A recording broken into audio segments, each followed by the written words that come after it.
This is the Stubborn German Podcast. I'm Kevin Ostie here at the Stubborn German Brewing Company in beautiful and sunny Waterloo, Illinois. And we're joined by the proprietor of the Stubborn German Brewing Company, Mr. Chris Ryan. Hey-o!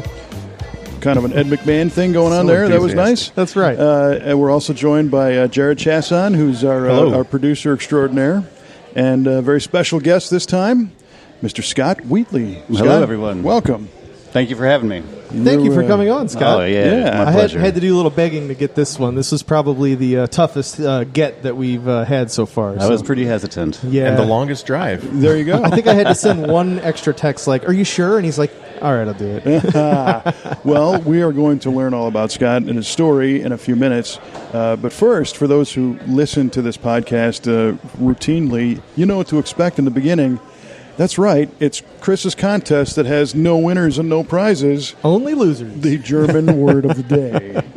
The German word of the day today, ladies and gentlemen, is Schattenparker. And this is actually a suggestion from one of our best listeners, our favorite listeners, Mr. Tyler Buckite. So here is Thanks, Tyler that actually sent an audio of him saying the word Schattenparker. Schattenparker. That was Tyler Nice. saying it. How about that? Schattenparker. One more time? Schattenparker. All right.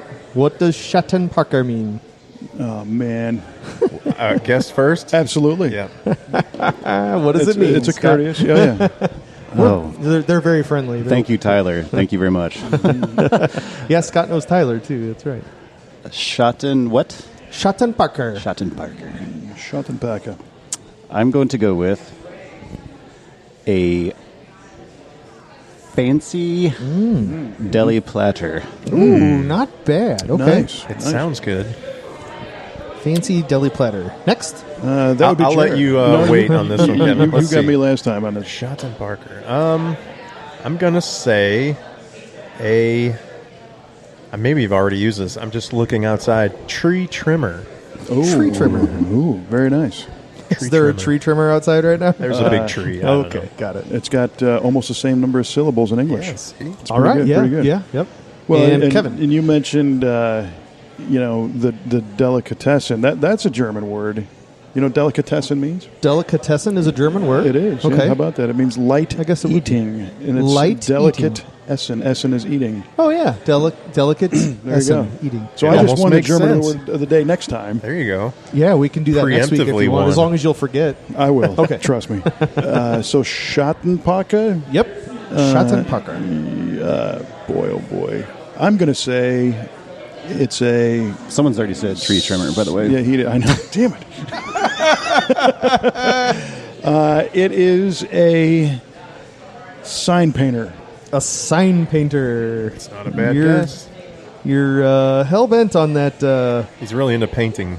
Well, you know Lately. what? on whatever the guest is. But I think that the trend here is that I'm using the first letter of the two German syllables in English. So There you go, yeah. Schattenparker, sign painter. Right, Right, okay. no, I get it, yeah. It's horrible It logic. makes sense. It's cheating. That is cheating. All right, well, we will find out how bad we lost at the end of the show. That you will. But in the meantime, so Chris contacted me and said, hey, my buddy Scott's going to be in town, and we want to have him on. And Scott, you've known Chris for how long? What's the deal? I'd say, how long has it been? Since shortly before the brewery opened is when we yeah, met. so a good, 6 years, 7 years, something like that. Sounds about right. Yeah. And like all of Chris's friends and family, you had something to do with the construction of this place. Oh, I thought you were going somewhere very different with that. No, it's a family show. But I understand you did help as putting this together. I tried to help as much as I could. I did a majority, not all of the painting in here, but yeah. Well, kind of like Brad Keim on one of our previous episodes, Scott has a lot to do with the way the area looks when you come in. He's the painter, so basically any painted surface that you see, but the ceiling is notably is kind of the one that sticks out with me. I don't know what was the biggest pain in the butt for you, but the ceiling, yes. Okay, For sure, yeah. It's all the way up there. yeah, it's way up there, and I think you told me to scrape off whatever loose stuff you can get and just run a broom across it, get some cobwebs off. We'll worry about the rest later. Well, that's yeah. right. So he puts the finish on. He's not Yeah. going to take the Yeah. old stuff off. So But that's a smart I move. remember Tammy pushing. Is OSHA listening? Not yes, but not now. Anyway, I was carefully secured and Tethered, sweeping grounded. in a hysterical way to get ready for Scott to paint this. But What is that ceiling material? Is that wood? wood. It yeah. is wood. and 'Cause- it's like see the little ribs. Every 2 ribs is a piece of wood. So Okay. someone was up there nailing upside down square Strips. nails. Yeah, because it looks like corrugated tin. It almost. does, yeah. it I looks like assumed it it's was it's tin. wood. It's thick. Wow. And you did a kind of a satin, almost cream color up there. It's not really white, is it? No, it's an off-white tan color, and I think we use flat. And I actually, It's flat, to this yeah. day, thought it was metal. Huh? Look at that. And you painted it. I'm kidding. That's a good 14 feet or something, right? I only that's- use this color on that had to be a wood pain. or metal. Yeah. Yeah, it is right at 14 feet. Yep. So, in addition to applying the color finishes, did you have any say in the color choices? Oh no! Neither Chris nor I had any say in those. Oh, right on. I believe my mom had most of the say in that. Actually, Yeah? come to think of it, yeah. Well, it all works, and I was just wondering what the story was there because, like I said, it all works. There's nothing in here that really jumps out to distract you. And We thought white was fairly neutral. Pretty much, yeah. My job was really, really simple. I just showed up and applied what they told me to. Here's your bucket and, of paint. and where, yeah. That's- Yeah, Yeah. can you put it over there now? it's a great way to be if you can do it.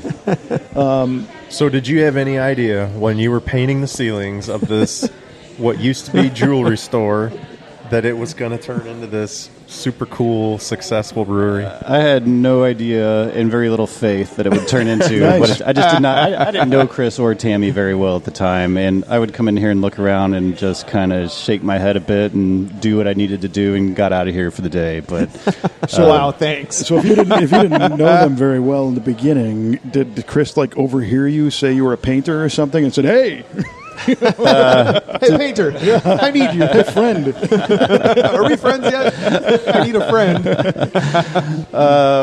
We were in MCC, Monroe County Connections, together. Ah, there you And- go. Oh no, before previous that. to that, Chris. Yeah. Oh my gosh, forgot. Yeah. Chris auctioned off a brew day at his we used to brew at home. A Right. brew day in his garage through a local charity. And a person that we were mutually friends with at the time, Craig Brower, won it and invited me to go along with him with a few other people. And we spent all day brewing in Chris's garage. And that's Beer was drank, ribs That's were awesome. ate, and did we make any beer? She there were doesn't liquids remember, going so through maybe. machines. Yeah, we probably made something That's a great memory. or lack thereof. But yeah, that's how it all began. That's right. Yeah. And so you are a professional painter and local, or you live anywhere else now, or Yeah, I was here in Waterloo for 10 years or so, and recently moved to Boise, Idaho. holy mac? Jared's right. You did have the longest drive. Yeah, see? Told you. He wins. He's got the for prize day. for that Did you so come far. in just for this? Unless you've had other guests Yeah. that drove 1,700 miles. yeah, Well, probably, Brad probably came win. from no. Yeah. Wow. All right. What was the motivation to go to Boise? I actually lived there for a few years when I was younger, and always swore I'd go back. Just And like potatoes? It's pretty much just potatoes. It took 28 years, but we made it back. Nice. It's a beautiful area. It's pretty amazing. It's underrated, kind of a hidden treasure that people in this part of the country don't know much about. For sure. I've done some work in that area, and it was amazing to get off the plane. And what I noticed is that it's landscape you don't see here, and the people's attitudes are wonderful. It's a very laid back, a lot of very welcoming. And I think that's part of what always attracted me back to there, especially once we were in Waterloo. They're very similar towns in terms of just the kindness of people and the welcoming attitude and the general community atmosphere. Yeah, that's nice. And you're painting out there now. Yeah, it wasn't hard to pick right back up. It's a growing city. Do you have the town painted yet, so you can move back? Or I was waiting for that question. I mean, hurry up, let's go. It was a pretty amazingly easy transition. Yeah, I can't complain about that. So business is going well, I'm hoping. Business is well for everyone Yeah. in that area, for sure. yeah. But in general, I think everywhere. I noticed your Blues shirt on. What teams do they root for in Boise? The Kraken now is that a big Kraken hotbed? The Kraken, yes. A lot of Seattle Seahawks. Okay. Which is annoying. Yeah. Annoying as hell. That is. Yeah. And there's a huge influx of Californians Sure. moving to the area, so we get a lot of Dodgers, a lot of 49ers, and and just fun. very annoying teams. let's hope they don't screw the whole place up either. You know? There's a lot of that thought going around. Yeah, for sure. Well, I lived in Southern California for a number of years, and if you could take, I'm sorry? Yeah, I know. Well, if you could take away, some of the politics and some of the people, and just leave it with the geography and the weather and that kind of stuff, it was awesome. The expense was insane, and so in fact, the people that I know in Oregon and in Idaho and in Washington are all transplants from Southern Cal, and they're doing business up there, and they're doing great. They love it. Yeah, 9 out of 10 times I get a phone call for business. It's from someone who transplanted from California. Mm-hmm. Yeah, it's pretty amazing. Really? Yeah, let's hope they don't water it down. And same with Texas. They're going that way too. Colorado already kind of went down from California transplants. Well, I doubt they're coming to Illinois. Yeah, there you go. You don't have to worry about that. Right, for sure. So interestingly, so your last name is Wheatley, Yes. right? Which is actually the word name of some of your beers. You got wheat beer, right? Is that because of me? Yes. Yeah, it's all named after Waterloo. you. Your own It beer. used to be Waterloo Wheatley until he moved away. No, it's going to be Boise Wheatley. Boise Wheatley. Boise Wheatley's back in town. He probably has a brewery out there making that for him. Well, that's a great point, because there is a very strong brewing scene in that part of the world. For sure. So tell me what it's like out there. Well, like everywhere else, I mean, breweries are popping up left and right, and there's a ton of great beer being made, not only in Boise, but all the surrounding areas. Everyone knows that Bend, Oregon is a haven for breweries, and that's only a few hours away. So I would say that it's a great region to be in for beer. Mm-hmm. How far do you have to drive to get to a hop field, like a legit hop field? Hop fields to me are like potato fields. I have not seen one since I moved there. It's a legend. It's a Terrible. myth. That's terrible. The myth. Nice. You need to get out more. Yeah, my bad. Stuck painting bedrooms all the time. Get out. Enjoy it. Yeah. I guess the big hop area obviously is Yakima, and I would say that's probably six hours away. Well, now doesn't AB grow a lot of their hops in Idaho? I guess it's is Idaho a small state? No, not at all. I'm surprised you're up to the latest info on the AB hop process. Well, that's not latest. That's his deal, man. They've been doing that for a while. I always thought those words were frowned upon. Yeah, we don't talk about AB. Yeah, we don't talk about AB. Well, he does, but in a form of recon observance. He needs to know what the market's doing. Right, For sure. Right. For sure. Yeah. Yep. So do you have a go-to German-style brewery in town that you head up to? Not as much as here, but they have a German deli house really near our house, and Short for delicatessen. Absolutely. Oh, There we go. that's there. a I great was German paying word. attention. Gold Wow. star. Jared. Good deal. Wait, how many mustards do they have at this delicatessen? There's a minimum of 9 mustards. Oh, Not bad. But at any given time, they have tons of authentic beer on tap and for purchase. So that's a great at go-to a for deli? me. They just call themselves a deli, but they're a bar, right? It's yeah. Okay, you can say it. It's fine. Sounds like a business opportunity, Chris, know, if you're right? looking to expand. missing You an know, oat there. there are a lot of good examples of that type of establishment where it's a liquor store, maybe a tap room, a deli, sausages, a bakery kind of stuff. I mean, Yeah. There was a good one in Chicago called Jeans. That was Jeans did all that. yeah. Gene, he's yeah. a good guy. He was, still is. I think. I'm not sure. We'll find out. Or maybe she was. Tune in on the next episode of the Stubborn German Podcast to find out who Gene is and if he or she is still alive. Is it Gene with a G or a J? That's right. Z. I guess one of the most disappointing things I always tell people about breweries there is that, well, when I come here to Stubborn, I can order anything up there, and I know it's going to be fantastic. Whereas you're too kind. breweries there, yeah, I know they're going to have 2 or 3 outstanding beers, but then the rest is just kind of like fill-in beer. So you got to find it. You got to find exactly. The Yep. If you want a specific style, you got to kind of search it out. Well, and I think that's kind of true anywhere, because there's going to be styles that you like and don't like, and you might not know what the name of the style is or the name of the beer of your style that you like at a particular brewery.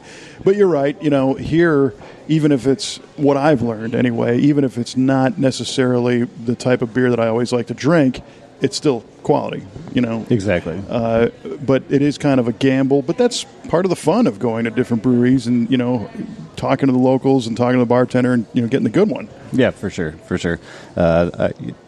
Probably like in St. Louis, I don't know anymore, but the big things there are sours and hazies, and that's not exactly my jam, so I definitely seek out some of the other styles. Me either. Yeah. I haven't found a good blueberry wheat, though. There you go. You can send it home with a ton of it. You had to say it. It's funny. The question I was just going to have is, do you think there are brewmeisters who brew beer that they don't like?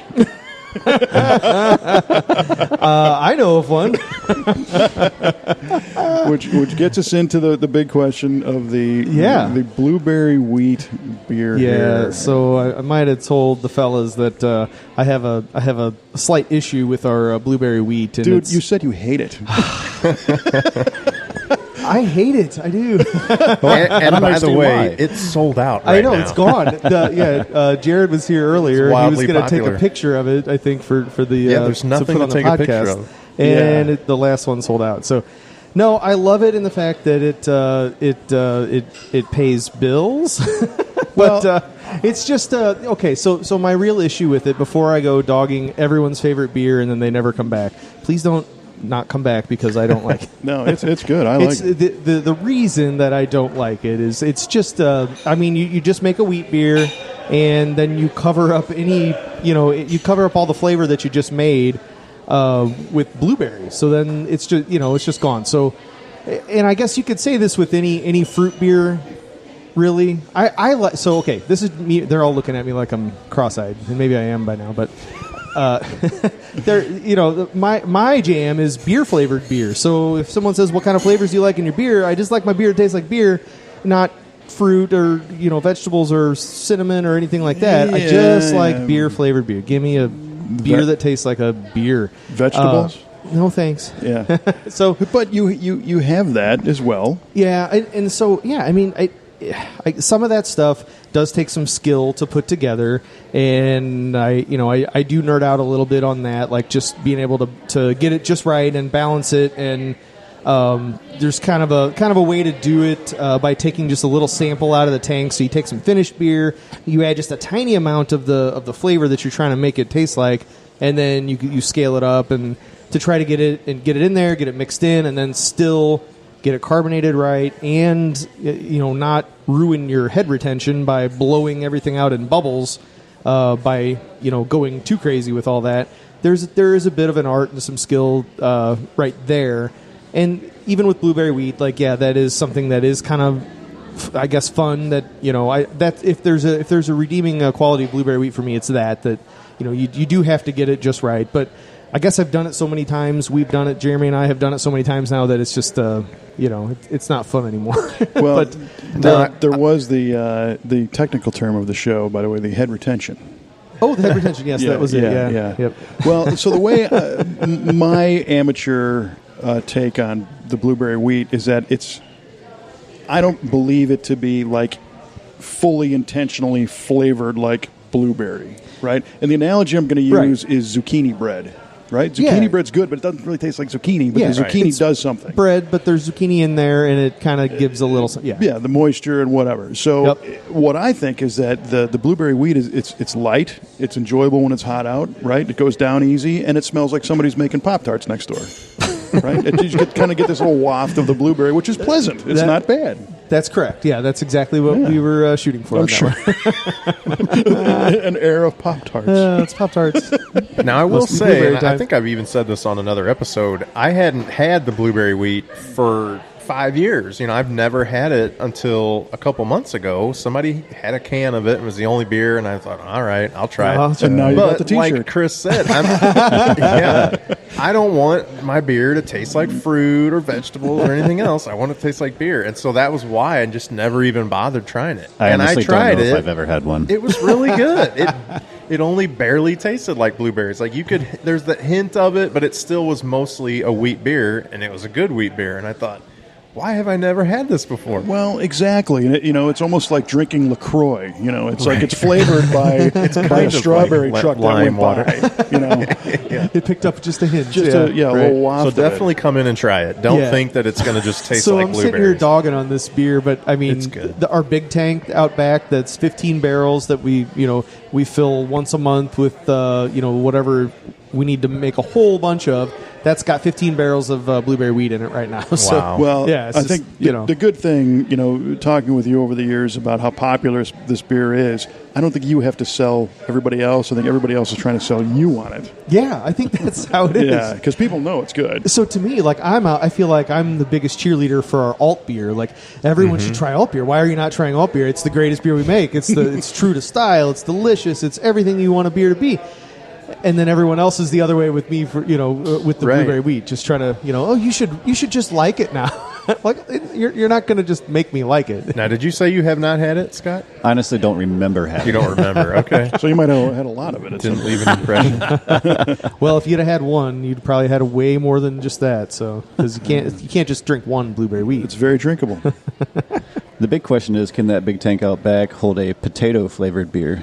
Oh, a potato!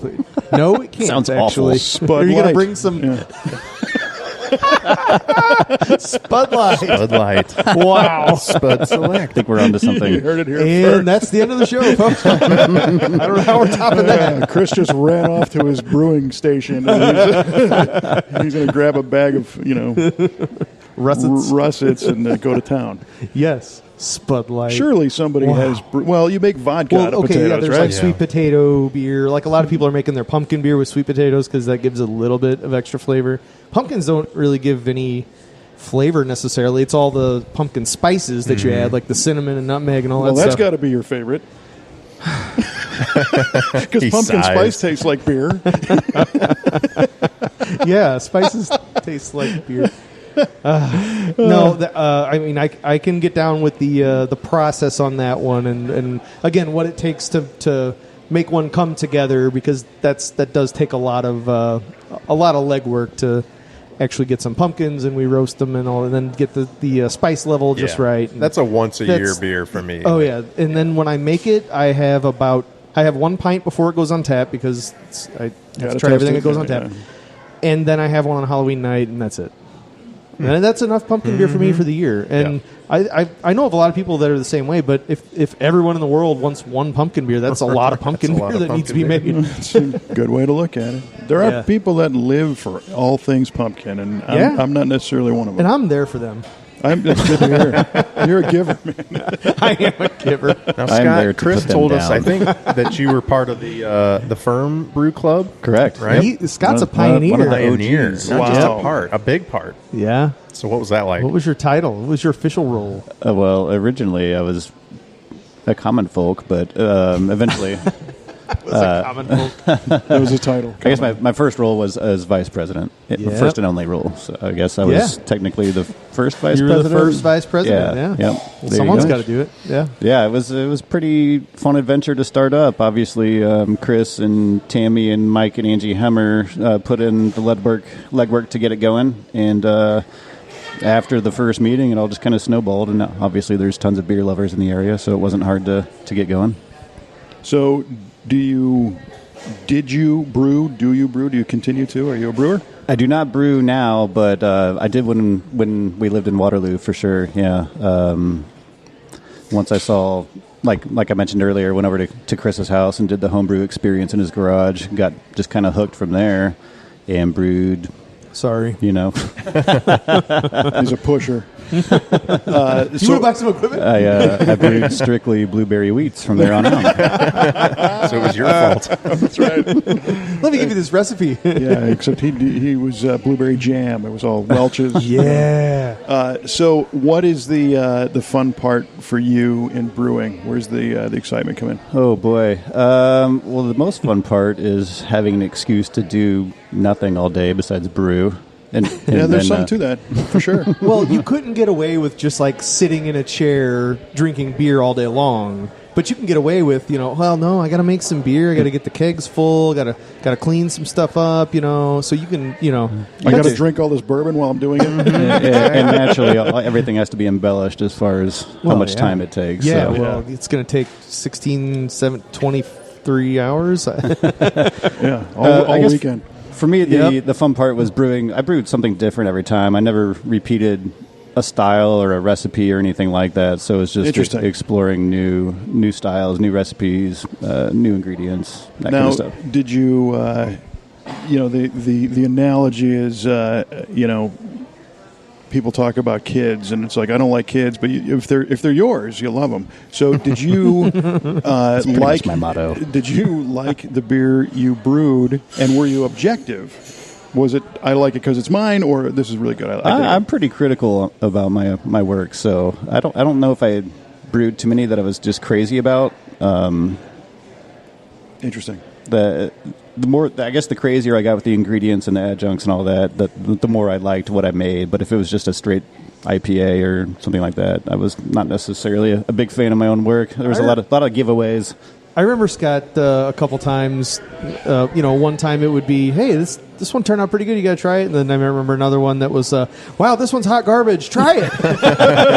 Yeah, okay. This is horrible, try it. Oh my God, you got to try this to make it drinkable. Yeah, what do I have to do to this? Yeah, that's funny. Add blueberry. Did Chris ever let you brew anything up here at the brewery?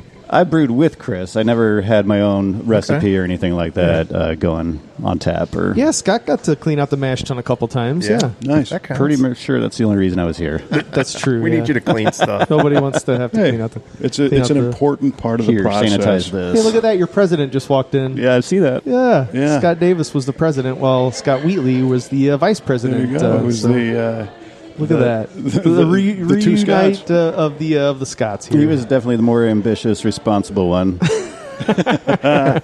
Okay, so if you brewed your, just because you said it, you brew your IPA and you try it and you say, well, I'm not so sure about this. You didn't have the urge to give another try. You decided to shift gears and try something else. Yeah, I don't know why. I guess maybe I just like to have several different beers on tap at once. I built my own kegerator and all that, so just never even occurred to me to try and master a style or replicate a recipe or make it better or anything like that. The ongoing joke in my family with a homebrew is that my best beer ever was an IPA that I brewed that my son was helping me brew and actually dropped a half-eaten piece of pizza into it. Thin crust IPA. That's awesome. That was the best one, huh? Well, I think that speaks to the personality of the brewer and what gets infused into the beer as pepperoni. Well, not necessarily that, dropping lunch into it, but your personality, it's telling what you just revealed, So you're the kind of guy who is critical of yourself, and, if something, we don't really know each other outside of the past 27 minutes, but I'm gathering from these little conversations that you might be the type of person that, you try something that didn't really do what you wanted. Maybe it's good, but because your perception was maybe it wasn't what I wanted. To heck with that, let's try something else. Let's move on. Yeah, to heck with that style. We'll just go on to the next one. Yeah. That's pretty cool. And where Chris, your goal is to refine... You're comparing me to this guy? That's not fair at all. No, he's just here, so I'm not... but by contrast, instead of a comparison, your goal is to refine and perfect. Yeah. Perfect is a strong word, but really improve upon something so that it can be repeatable, so that it can be enjoyed over a period of time, because that's what you need at a brewery. Right, yeah. When you say perfect, yeah, I'm one of those that I believe, like if I score a competition, a BJCP competition, and we can get into this in a later episode that will just be riveting. What is that? But How to score a beer that'll be competition. followed by the episode on brewing water. Brauwasser. Oh, yeah, there you go. Nice. What's the BG? What is it, the acronym? It's the Beer Judge Certification Program. Okay, so okay. if you're an ultra beer nerd, you take this test and you can get certified to be a beer judge. So homebrewers will send in their bottles to a competition, and not an ultra beer nerd. It's a really cool. I've met a lot of good friends that way. I'm not, That's so his way of backing out of calling you all yeah, nerds. I know. Right? I'm Yeah, yeah. sorry. I think they would own that though. Yeah. But anyway, the score there is 0 to 50. So I'm the type that there is no 50. So 49 is the best you'll ever get, because I'm always thinking that you can come up with something better. Yeah. So even when I make Stubborn Fest, I made it 1 million times. It's our flagship beer. Made it 1 million times at home before opening the brewery. I still, if there's a chance anywhere along the line, by changing a degree of the mash temperature, or by changing pH just a hair, or changing my water profile just a smidge, I'll do anything I can if I think it might help that beer be better than the last batch. So I'm always trying to improve. So I'm the type that there is no perfect anything. It can always be improved if you So, but you're also willing to try to do that again better next time. Yeah. I mean, and at this point, you're not trying to make drastic changes, especially on beers like that are year-round styles. Blueberry wheat. It's the same every time.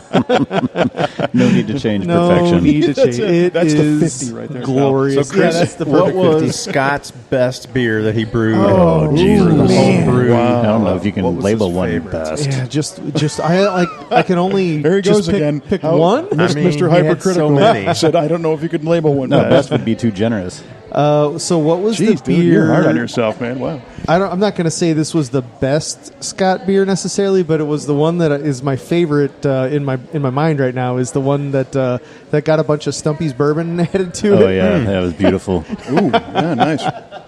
It was actually fairly tasty. It was, it was more bourbon than beer, I think, at that point. It was beer. What was the deal with that? Something happened, and It was part of the firm homebrew competition we had amongst our own members. I That's believe right. it was the first competition we ever had, and we were paired up with partners within the group. yes, And I believe my category was a stout of some sort, and I believe our ingredients were coconut and Pizza crust. something like that. Yeah, One could only wish. maybe pizza rolls. I don't know. there you go. But unbeknownst to my partner, right before I brought the beer up for the competition, I decided it didn't taste quite right, so I got some of my Stumpy's bourbon and put a little splash in there and brought it up here, and Wow. it pretty much killed it. Nice. That's a great story. And It again, was so funny because it was just like cold bourbon. but it's another example It was great. of you saying, "Yeah, what I made isn't good enough. I got to do something." Yeah, True. yeah, So, yeah. I never thought of it that way. When you so do you do commercial painting? You do residential when you paint stuff in your professional career? Try to stick to residential repaints. Yeah, You'll Residential paint repaint. anything, right? I would. You Sure. paint this bar. You yeah, can paint there you go. anything. So when you paint somebody's house, do you get out and go, you know what, that wall needs to be blue. I'm going back in. To heck with it and do it again. I totally do not pick my own colors, but if I'm not happy with the way I've done, then yeah, obviously I'll go back and redo whatever needs to be done. Well, and in that line of work, that's a great quality because it's far better than just slapping stuff on the wall and walking out and saying, "Where's my check?" So Yeah. that's admirable. I think customers kind of appreciate that. They sure do. We've got a mural outside we need to paint over. Yeah. So, Hey, Brad. Brad. just kidding, Brad. Did you bring your chartreuse? Some of these logos on the beers too. Yeah, they could use a little help. No. Ooh, boy, Oh, that's harsh. that is very I love you, harsh. Brad. I love it. So, what does bring you back to town? don't have to get too far into it, but it was actually my parents' 50th wedding anniversary. All right. Yeah, so we came back. Yeah, and Congrats to them. thank you. It was pretty amazing. They scored a perfect 50. They did, I guess so, didn't they? Except what happens next year? Well, it'll be 51. Well, then that 50 is not perfect, I guess, right? Just let it go, Chris. Okay. Am I thinking too hard about this? Yes. All right. In typical fashion, Chris is overthinking, ladies and I gentlemen. know what I'm toasting at your 50th anniversary now. This is not 51. perfection. Where's it. 51? Come on. So you in for a few days, a week? Yeah, we got in a week ago yesterday, and we had a place out at Innsbruck for the whole family to kind of gather and hang out at. Awesome. And so this go around, you've lived in Idaho for how long? Almost 3 years. 3 years. So what's it like coming back? I mean, is things look a little different, or is it just like walking back into old home? Waterloo is always a little step back in time, so it's always nice to come back and feel comfortable and see familiar surroundings and familiar people and walk into your favorite watering hole and get a beer that you know is going to be awesome. There you go. So Where are we going for that? there's a place called the 50 Lounge. I don't know. Where can you get Bud Light? I don't know. Let's find some after this. Yeah, he lives in front of the hop field. You know. Did you bring hops? When you come here, what's your go-to? What do you dig on the tap over there? I guess a lot like brewing. I'm all over the place, but I always feel bad coming here and not getting Stubborn Fest. So yeah, right before we sat down, I always make sure that the guests are well lubricated in the beer sense of things, and I asked what he wants, and he says Stubborn Fest. And I kind of looked at him. I'm like, well, you haven't had present use ale, and you haven't had. Did you have an alt beer yet? I haven't had Did you have sour beer. cerveza? Yeah, you haven't had sour. right. There's new ones over the past 3 years. So, but I don't know. I was like, I see what he's doing. Okay, fine. I poured him his Stubborn Fest. I didn't. You like what you like. reliable. I like what you like. know. I think I would say that the Munich Dunkel is also one of my go-tos. There you go. Something tells me that you might be trying all those later. So I wouldn't be opposed to that. How about that? Yeah. So you told could be a Chris you were marathon coming episode. into town, and he God. says, I got this podcast. Yeah. What do you think? Well, my immediate reaction was, of course, hell no. of course, hell no. And I don't know. Sometimes you got to go with your gut. Perhaps I should have. Well, but in all honesty, we had this record time scheduled for this date, and then Scott says, "Oh, I'm going to be in town this day, this day, this day. Take your pick." And I'm like, "Hey, you want to be on a podcast? Right. This can work." Well, to let our listeners in on, the little secret, the fun part of this particular episode is that this is really just kind of what happens here at the bar. Friends come together and hang out and BS, and this time we just happened to record it. Yeah. I literally told Kevin before we started recording, I go, I don't really have any content or any stories or anything. And that's what you told me when when I asked what the hell we're going to talk about. You said, well, I don't know, beer and bourbon in the brewery. I'm like, well, I could probably do that. Yeah, I mean, we'll get so there. I was like, let's just kind of catch up. Yeah, usually Chris has a long list of items we're going to get to, Not and this one. a backstory on the guest and clipboard. whatever. And this time it was That's why this it's just episode's a good so friend dry. of mine that we're going to just talk about beer. Yeah, right on. Yeah. 'Cause, I mean, and honestly, this is kind of what happens. We see that all the time at the bar. As if we're bartending or just kind of walking through, it's people that are catching up from haven't seen each other in a long time, and they pick this place, which is awesome, and I'm flattered that they do and honored. But yeah, they come and hang out and have a couple drinks, and sometimes they stay too long, and we love it. We love that, and we let them stay too long. It's good. It's no problem. So Well, interestingly, I was here last night, and the motivation was the concert in the park, which happens on Tuesdays here in Waterloo. It's great, and some friends of my wife and I called us and said, "Hey, let's get dinner and go to the concert." And the gals sat at the concert, and the guys came in the bar, and it really kind of dawned on me, especially coming out of the whole COVID thing, and people are getting back out and doing stuff again, that there's this really cool kind of bar roulette that happens where you don't know who's going to be there, right? But you come here and you're going to know somebody, if you come to this place more than once. Right. And it's like, oh, right on. This person's here, whatever. Sit down and talk and hang out. And it was a really good time. We stayed longer than we should. Nice.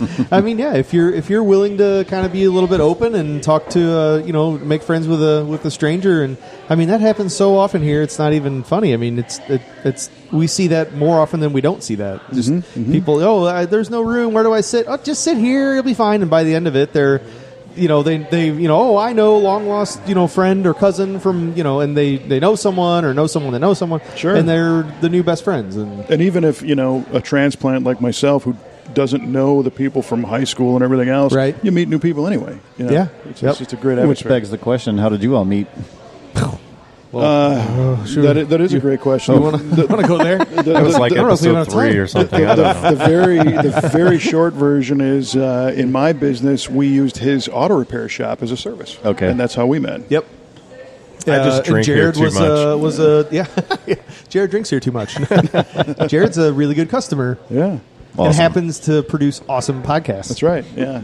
And Chris and I had talked about doing a podcast a long time ago, but then I said, I don't have the time. And luckily, Jared said, hey, I can do this. I'll do all the stuff that takes all the time. Correct, yeah. Kevin just shows up, drinks beers, and poof, the magic happens. You guys just take it easy. I'll do all The ultimate combination. Yeah. Well, and we appreciate you for doing it, Jared. yes, For sure. we do. Yeah. Sure. This was fun. I was a little concerned it'd be, maybe a little too much inside baseball of, some friends catching up, but I think everybody enjoyed hearing the stories, so that's very cool. Scott, we appreciate you joining us today. Yeah, awesome, guys. Thank you. Yeah, hopefully next time you're in town, you're always welcome. Thanks for coming to Waterloo, Scott. And at this point, we're going to find out how big of losers we really are. Oh, here we are. In the stubborn German word of the day. The word of the day. Okay, so one more time, the word of the day was? Schattenparker. Thank you, Tyler, for that. Shatton Parker. Shatton Parker. Let's see our entries for Shatton Parker. Scott says, a fancy deli platter. Is that what I said? I thought I said tree trimmer. No, One of you us didn't. No. Jared, in fact... I could go for a fancy deli platter. I could too. That sounds nice. Jared said tree trimmer. I could not go for a tree trimmer. And Kevin said a sign painter. Sign painter, because he knew that Scott was a painter, and Well, he's and on to me. The S&P thing. So, in the S&P, that's right.